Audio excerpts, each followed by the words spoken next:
Hello दोस्तों, मैं राजेंद्र आप सभी को क्लास 12 एनसीईआरटी फिजिक्स में स्वागत करता हूं। दोस्तों, आज क्लास 12 एनसीईआरटी फिजिक्स में गॉस की प्रमेय एवं अनुप्रयोग, कहीं कहीं गाउस लिखा होता है, गाउस, कहीं पर गाउस लिखा होता है तो कहीं पर गॉस लिखा होता है। ठीक, तो इससे परेशान होने की जरूरत नहीं है। अब ध्यान देना, गॉस की प्रमेय एवं अनुप्रयोग के अंतर्गत आज हम पढ़ेंगे वैद्युत फ्लक्स, इलेक्ट्रिक फ्लक्स, है ना। तो जो चैप्टर है एनसीईआरटी के अगर माध्यम से देखें, जो चैप्टर चल रहा है आपका, है ना, इलेक्ट्रिक चार्ज एंड फील्ड चल रहा है, वैद्युत आवेश एवं क्षेत्र जो आप पढ़ रहे हैं उसके अंतर्गत ये क्या है, गॉस की प्रमेय एवं अनुप्रयोग है ना। पहले जब एनसीईआरटी बुक जैसे आप अभी बालाजी प्रकाशन या कुमार मित्तल बुक ले लीजिए, उसमें जो है गॉस की प्रमेय एवं अनुप्रयोग जो है एक अलग चैप्टर दिया है ना। लेकिन एनसीईआरटी में वैद्युत आवेश तथा क्षेत्र के अंतर्गत ही दिया है। ठीक, तो ध्यान देना, हम एनसीईआरटी के ही माध्यम से पढ़ेंगे। तो गॉस की प्रमेय एवं अनुप्रयोग में हम देखते हैं पहले वैद्युत फ्लक्स, इलेक्ट्रिक फ्लक्स क्या है ना। तो इलेक्ट्रिक फ्लक्स की परिभाषा बहुत ही सरल है। देखिए, जिसे मान लेते हैं कोई ये वैद्युत क्षेत्र है, ये कोई वैद्युत क्षेत्र है, बस समझना है, बस वैद्युत क्षेत्र है। इस वैद्युत क्षेत्र में हम किसी पृष्ठ को रख दें, किसी पृष्ठ, कोई भी पृष्ठ रख दो आप, एक चाहे ऐसे पृष्ठ रख दो, है ना, इस तरीके से। तो इसमें से, इस पृष्ठ में से, इस पृष्ठ में से ठीक गुजरने वाली वैद्युत बल रेखाओं की संख्या, इस पृष्ठ से गुजरने वाली वैद्युत बल रेखाओं की संख्या की गणना करने के लिए जिस भौतिक राश का प्रयोग करते हैं, उस भौतिक राश को हम क्या कहते हैं, वैद्युत फ्लक्स कहते हैं। क्या कहते हैं, वैद्युत फ्लक्स। ये आपका इलेक्ट्रिक फील्ड है ना। तो क्या कहते हैं, वैद्युत फ्लक्स कहते हैं। ध्यान देना फिर से, वैद्युत क्षेत्र में किसी पृष्ठ से, वैद्युत क्षेत्र में किसी पृष्ठ से गुजरने वाली वैद्युत बल रेखाओं की संख्या की गणना करने के लिए जिस भौतिक राशि का हम प्रयोग करते हैं, उस भौतिक राशि को वैद्युत फ्लक्स कहते हैं। इसे फाई से प्रदर्शित करते हैं। तो चलो इसकी परिभाषा हम लिख देते हैं।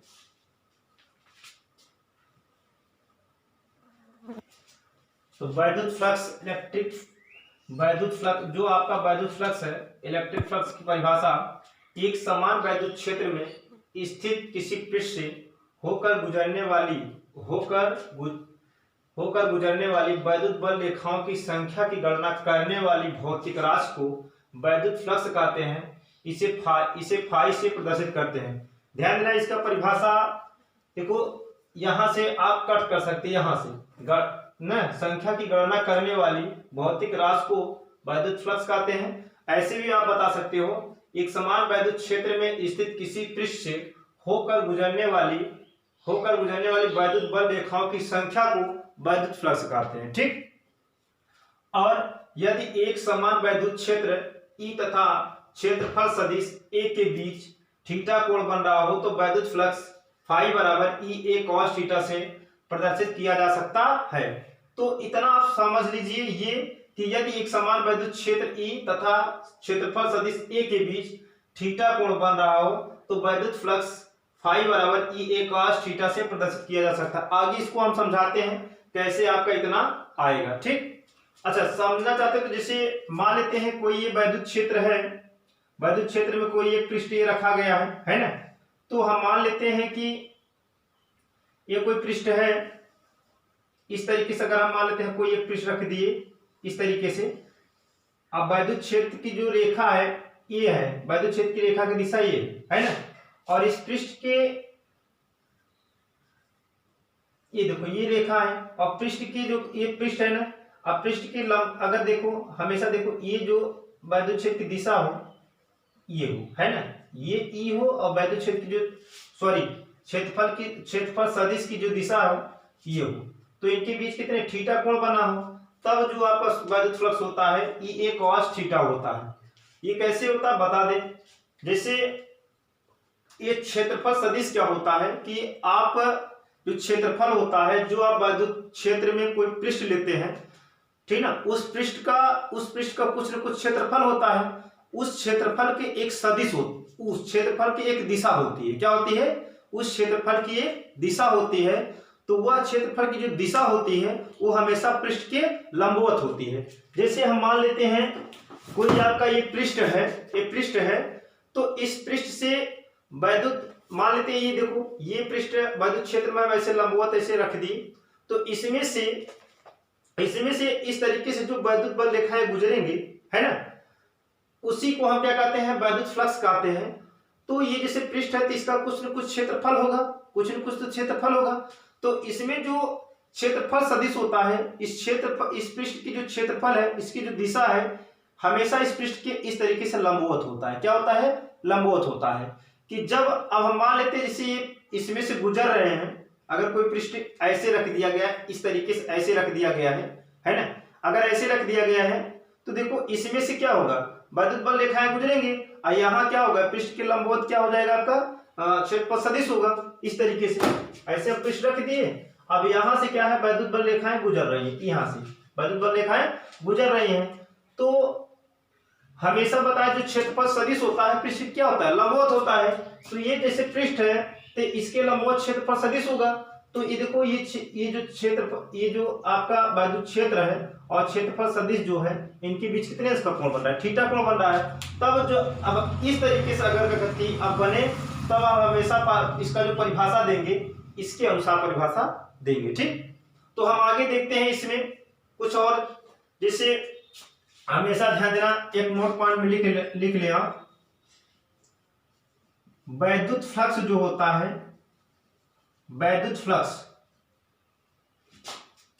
ऋणात्मक नहीं होता, ऋणात्मक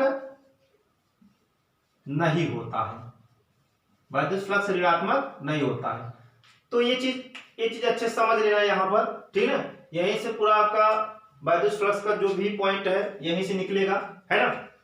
तो वैद्युत फ्लक्स ऋणात्मक नहीं होता क्योंकि यह एक संख्या है। ये क्या है? संख्या है। क्योंकि वैद्युत बल रेखाओं की संख्या को हम वैद्युत फ्लक्स कहते हैं, तो एक संख्या है तो ये ऋणात्मक नहीं हो सकती, शून्य होती है।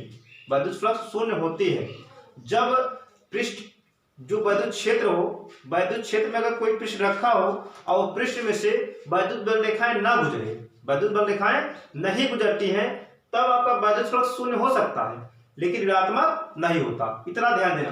अब देखो होता कि जो वैद्युत फ्लक्स है, वैद्युत फ्लक्स आपके दो प्रकार होते हैं। वैद्युत फ्लक्स के कितने प्रकार होते हैं? दो प्रकार होते हैं। अब हम दोनों प्रकार को समझ लेते हैं। ठीक, वैद्युत फ्लक्स के दो प्रकार होते हैं। पहला धनात्मक वैद्युत फ्लक्स और दूसरा ऋणात्मक वैद्युत फ्लक्स। धनात्मक और ऋणात्मक वैद्युत फ्लक्स को हम समझते हैं। देखो जैसे मान लेते हैं, आप इसके पहले पढ़ चुके हैं, धन आवेश के कारण जो धन आवेश होता है, धन आवेश के कारण जो वैद्युत क्षेत्र है, धन आवेश से अनंत तक जाते हैं। कहाँ? धन आवेश से अनंत तक जाते हैं।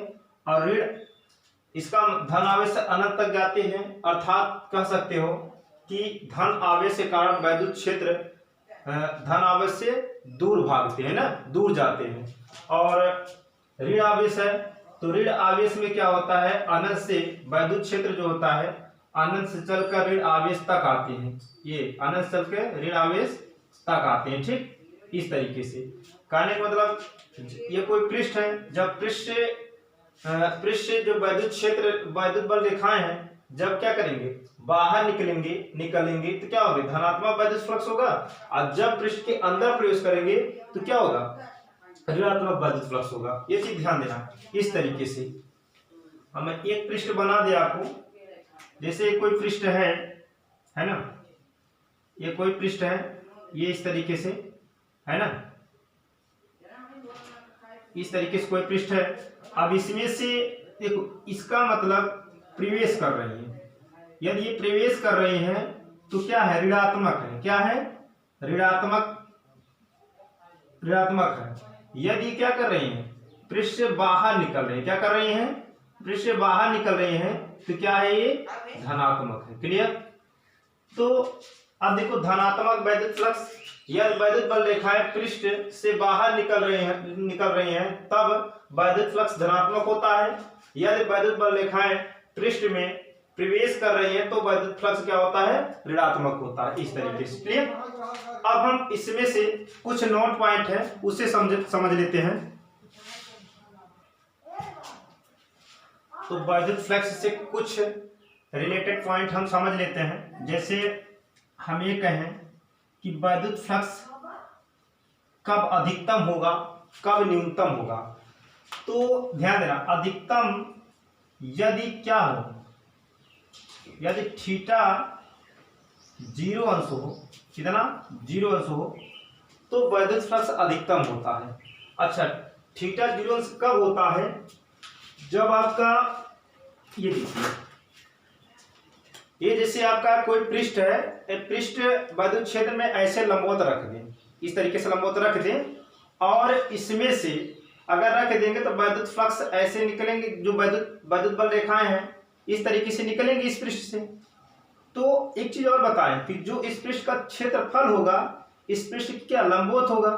तो ये पृष्ठ है, तो पृष्ठ के जो क्षेत्रफल की दिशा है ये क्या है, ये होगा लंबवत होगा, और वैद्युत बल रेखाएं भी क्या ऐसे निकलेंगे। तो देखिए वैद्युत बल रेखाएं की दिशा, रेखाओं की दिशा और क्षेत्रफल की दिशा, जो क्षेत्रफल सदिश है, ये दोनों क्या है, सेम डायरेक्शन है। तो जब सेम डायरेक्शन होगा तो यहाँ जो थीटा होगा 0 अंश, थीटा जो एंगल बनेगा इन दोनों के बीच क्या होगा, 0 अंश होगा, है ना। यदि थीटा बराबर क्या हो, 0 अंश हो, तब वैद्युत फ्लक्स क्या होता है, आप लिखाएं E A cos theta, formula ये लिखाए हैं। तो देखो E A cos theta, cos 0 अंश मान क्या होता है, 1 होता है, तो E A, अच्छा E A हो जाएगा ना। तो यहां पर जो है अधिकतम होगा, क्या होगा, अधिकतम होगा वैद्युत फ्लक्स। ध्यान देना, जब थीटा का मान 0 अंश हो तब आपको E A जो होता है कितना होता है, अधिकतम होता है।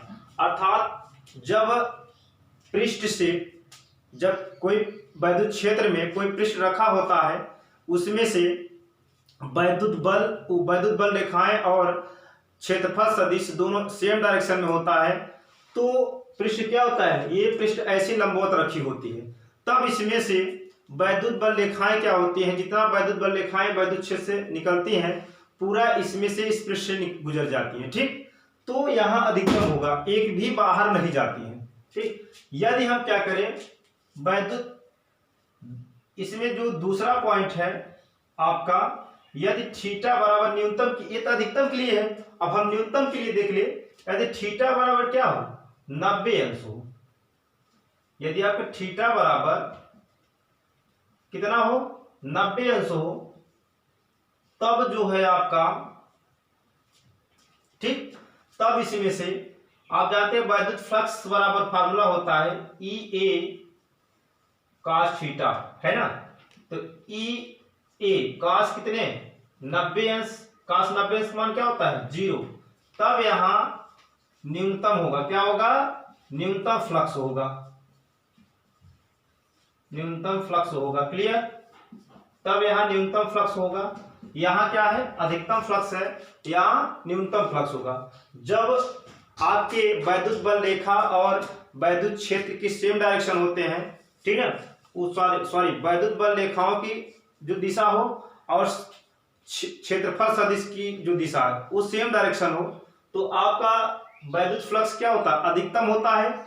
जब आपके वैद्युत बल रेखाओं की दिशा और क्षेत्रफल सदिश की दिशा एक दूसरे से क्या हो, 90 अंश को हो, तब वहां वैद्युत फ्लक्स क्या होता है, न्यूनतम होता है। क्लियर।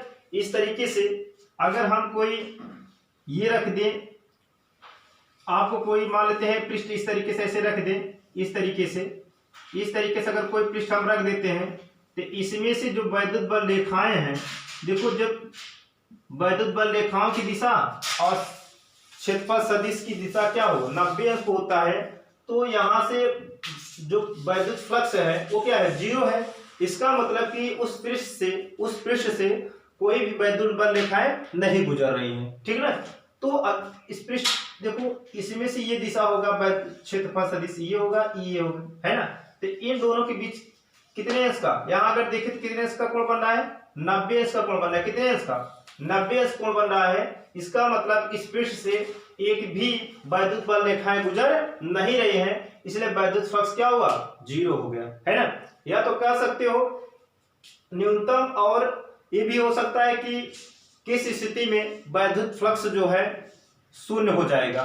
तो जब क्षेत्रफल सदिश की दिशा और वैद्युत बल रेखाओं की दिशा क्या हो, 90 अंश को हो, तब आपका क्या होता है, वैद्युत फ्लक्स 0 हो जाता है। ये चीज ध्यान देना। अगली पॉइंट है आपका,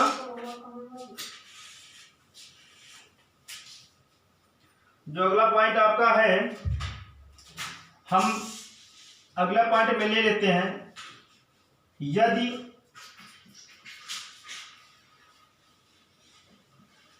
अनियमित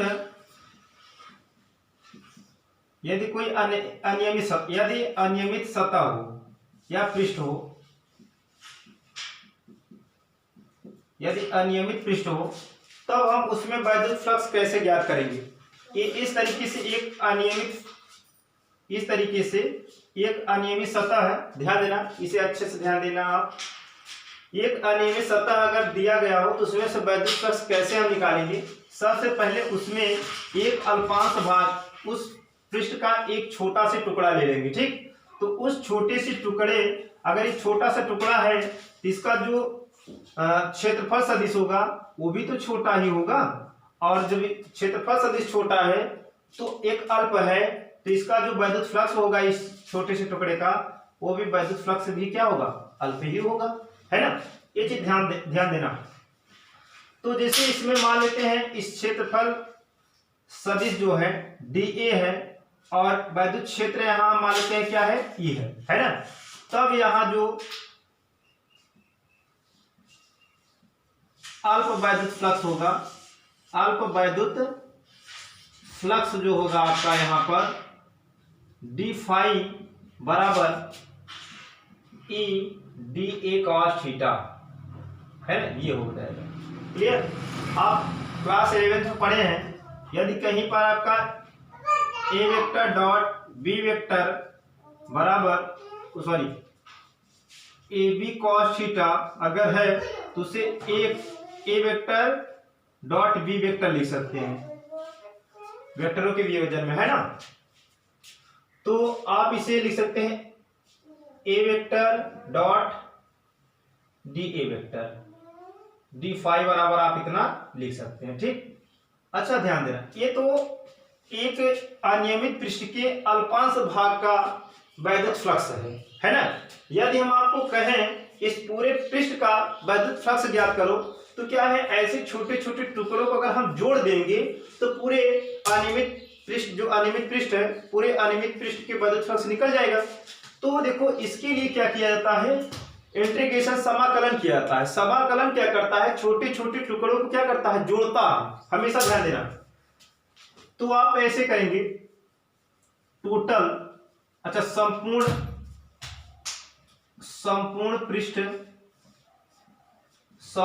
पृष्ठ के लिए वैद्युत फ्लक्स,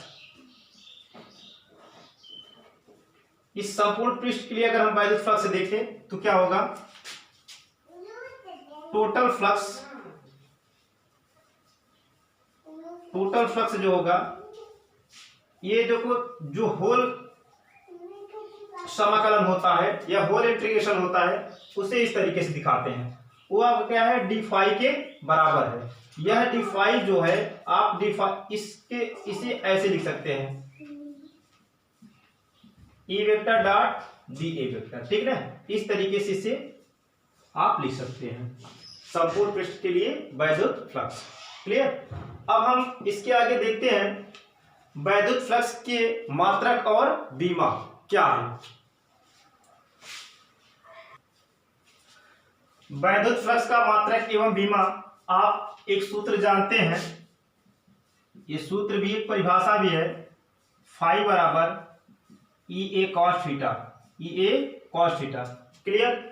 तो ध्यान देना, ई ए कॉस थीटा, इसमें से अगर देखा जाए ई तो भौतिक राशि है, ए भी एक भौतिक राशि है, लेकिन कॉस थीटा कोई भौतिक राशि नहीं है, तो इसका कोई बीमा नहीं होगा, तो इसलिए हम इसे छोड़ देंगे। तो हो जाएगा आपका फाई बराबर ई डॉट ए। क्लियर? तो हम मात्रक पहले निकालेंगे, फाई का मात्रक, फाई का अगर हम मात्रक निकालें, वैद्युत फ्लक्स का मात्रक, तो ई का मात्रक, किसका?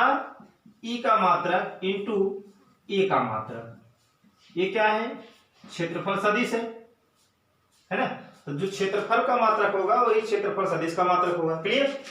तो ई का मात्रक होता है आपका न्यूटन प्रति कूलम, या तो newton divided by coulomb into metre square, तो इसे आप लिख सकते हैं newton metre square divided by coulomb. इसे ऐसे लिख सकते हैं M square divided by C. Clear? ये था आपका वैद्युत फ्लक्स का मात्रक। वैद्युत फ्लक्स का मात्रक होता है न्यूटन मीटर स्क्वायर प्रति कूलम। अब वैद्युत फ्लक्स की बीमा हम देखें क्या है। वैद्युत फ्लक्स की बीमा यहीं से निकालेंगे, फाई की बीमा, फाई की जो बीमा है निकालेंगे, ई की बीमा इंटू ए की बीमा। तो जो ई की बीमा है, ई की बीमा आप निकाल सकते हैं, ई बराबर आपका होता है एफ पान क्यू नॉट, तो इस एफ का होता है एम एल टी पावर -2, इसका होता है कितना? आवेश के 80 होता है ना? अब ये हो जाएगा आपका एम एल टी पावर -3 ए पावर -1, तो ये है आपका ई का बीमी सूत्र। तो हम रख देते हैं एम एल टी पावर -3 ए पावर -1, है ना? अब ध्यान देना, ये एक क्षेत्रफल है, तो इसका क्या हो जाएगा? एल स्क्वायर, है ना? क्योंकि मीटर स्क्वायर होता है, तो इस मीटर का संकेत एल होता है, तो एल स्क्वायर हो जाएगा, है ना? तो अब देखिए, अब इसे अगर हम गणना करें तो M L T power -3, sorry L square यहाँ है, यहाँ एल है, तो एल क्यूब हो जाएगा, ए पावर -1। ये है वैद्युत फ्लक्स की बीमा। ठीक? अब इसी से अगर हम व्युत्पन्न मात्रक निकालें तो देखो, जिससे किग्रा को हम क्या दिखाते हैं? एम से, किलोग्राम को यहाँ किग्रा लिख देंगे, मीटर को हम एल से दिखाते हैं बीमी संकेत में, तो यहाँ हम मीटर लिख देते हैं, सेकेंड को टी से लिखते हैं तो यहाँ हम सेकेंड लिख देते हैं, है ना? एम्पियर। तो बीमी विधि से किसी भी भौतिक राशि की व्युत्पन्न मात्रक इस तरीके से हम निकाल सकते हैं। ठीक? तो इस वीडियो को यहीं से समाप्त करेंगे। अगली वीडियो में गॉस की प्रमेय क्या है और इससे रिलेटेड जो भी बातें महत्वपूर्ण हैं सभी आपको बताए जाएंगे।